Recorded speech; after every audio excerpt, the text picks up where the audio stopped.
মরতে হলে সিংহের মতো মরবেন, অকুতোভয় ইসকনের সন্ন্যাসী চিন্ময় কৃষ্ণ দাসের আইনজীবী রবীন্দ্র ঘোষ। চিকিৎসা করাতে কলকাতায় এসেছেন তিনি। তার উপর হামলার পরেও নির্ভীক রবীন্দ্র ঘোষ জানিয়েছেন, 2রা জানুয়ারি তিনি ফের চিন্ময় কৃষ্ণর হয়ে সওয়াল করবেন। কারো মানবাধিকার তিনি ক্ষুণ্ণ হতে দেবেন না।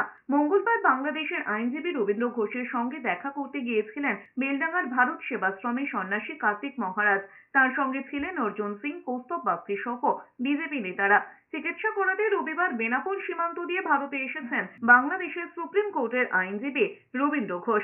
মুক্তিযোদ্ধা এই আইনজীবী চিন্ময় কৃষ্ণ দাসের হয়ে দুবার চট্টগ্রাম আদালতে জামিনের জন্য সওয়াল করেছেন।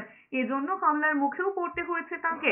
তার লড়াইকে কুর্নিশ জানাতে এসেছেন বলে জানিয়েছেন কার্তিক মহারাজ। পাশাপাশি রবীন্দ্র ঘোষ যাতে সফল হন তার প্রার্থনা করবেন বলে জানিয়েছেন।